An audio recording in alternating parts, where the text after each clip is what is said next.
प्यारे दोस्तों, आज हम उस सरजमीन की बात करेंगे जिसे इस्लामी इतिहास और हदीसों में मुल्क शाम कहा गया है और इसे आज सीरिया के नाम से जाना जाता है। ये वही इलाका है जिसे अल्लाह के रसूल सल्लल्लाहु ताला अलैहि वसल्लम ने बरकत वाली जमीन कहा। ये जमीन नबी करीम सल्लल्लाहु ताला अलैहि वसल्लम के सहाबा की कुर्बानियों से महकती है और कयामत से पहले के अहम वाकयात की गवाह बनेगी।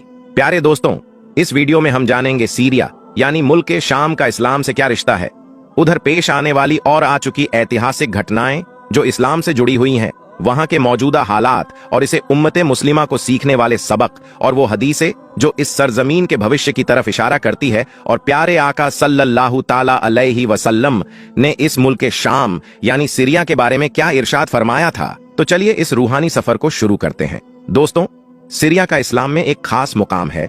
इसे कुरान और हदीसों में कई बार इसका जिक्र किया गया है। कुरान में सूरे बनी इज़राइल और सूरे सबा में शाम की सरजमीन को मुबारक कहा गया है। अल्लाह तबारक व ताला फरमाता है, हमने उसे और उसके आसपास के सरजमीन को बरकत दी। ये इलाका हजरत इब्राहिम अलैहिस्सलाम, हजरत मूसा अलैहिस्सलाम, हजरत ईसा अलैहिस्सलाम और भी नबियों से जुड़ा हुआ है। हजरत यहया अलैहिस्सलाम और हजरत जकरिया अलैहिस्सलाम ने यहीं पर दावत दी थी। हजरत मोहम्मद सल्लल्लाहु ताला अलैहि वसल्लम ने इरशाद फरमाया, या अल्लाह हमारे शाम और हमारे यमन में बरकत दें।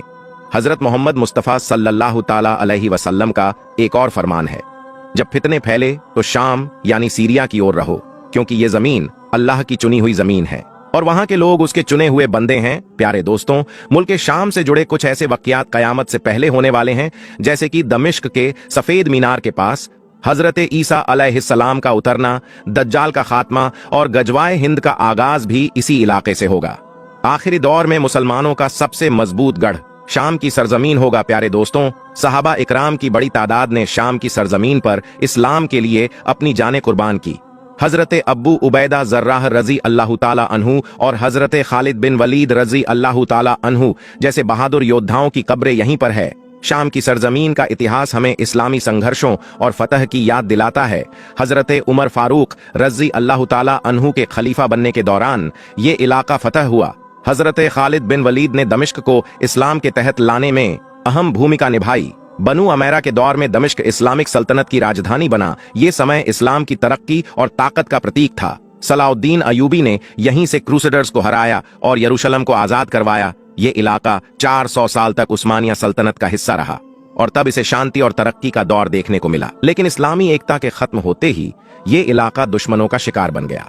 यही वजह है कि आप लोग देखेंगे कि ज्यादातर ऐतिहासिक किताबों में और स्पेशली मुसलमानों के ऐतिहासिक किताबों में जब भी मुल्क शाम यानी कि सीरिया की बात की जाती है तो उसका मतलब और उससे मुराद सिर्फ वही एरिया नहीं होता है कि जो आज के दौर में सीरिया कहलाता है, बल्कि उस सारे एरिया के बारे में बात की जा रही होती है कि जो आज के दौर में लेबनान कहलाता है, फिलिस्तीन कहलाता है और तो और जॉर्डन भी कहलाता है, क्योंकि किसी दौर में इस सारे ही इलाके को मुल्क शाम कहा जाता था। सबसे पहले अगर बात करें इस्लाम के हिसाब से, कयामत की बहुत सारी निशानियां इस देश के साथ जुड़ी हुई हैं। मिसाल के तौर पर हजरत ईसा अलैहिस्सलाम का नुज़ूल भी इसी देश के मशहूर शहर दमिश्क की एक जामा मस्जिद के मीनार पर होगा।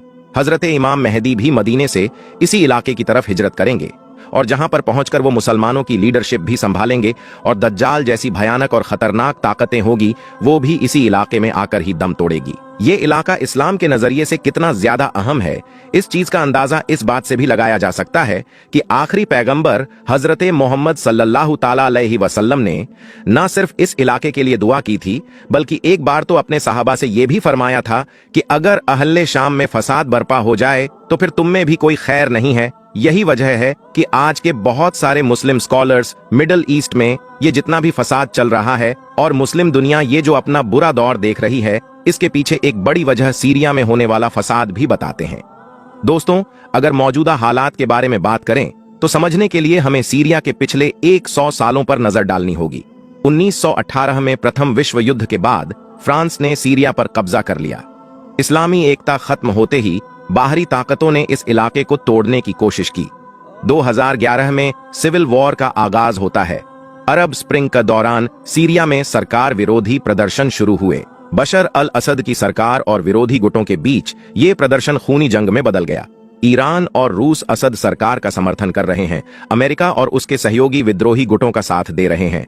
तुर्की और कुर्द गुट भी अपनी जमीन के लिए ही लड़ रहे हैं। इसका नतीजा ये हुआ, लाखों मुसलमान शहीद हुए, करोड़ों लोग बेघर हुए। इस्लामी एकता की कमी का नुकसान आज भी मुसलमान भुगत रहे हैं। दोस्तों, रसूल अल्लाह सल्लल्लाहु ताला अलैहि वसल्लम ने हमें फितनों और आखिरी दौर के बारे में आगाह किया था।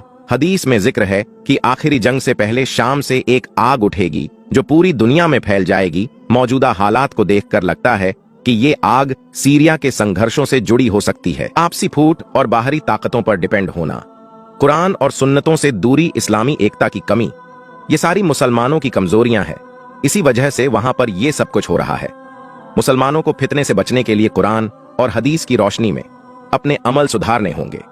उम्मत को बाहरी ताकतों के चंगुल से निकलकर आपस में मजबूत होना होगा, मुत्तहिद होना होगा।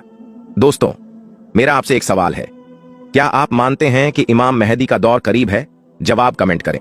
दोस्तों, सीरिया की कहानी सिर्फ एक देश की कहानी नहीं, बल्कि हमारी उम्मत के हालात का आईना है। हमें इससे यह सबक लेना चाहिए कि इस्लामी एकता और ताकत के बिना मुसलमान कमजोर पड़ जाते हैं। दुआ है कि अल्लाह ताला सीरिया के हालात को बेहतर करें और हमें फितनों से बचने की तौफीक अता फरमाए। दोस्तों,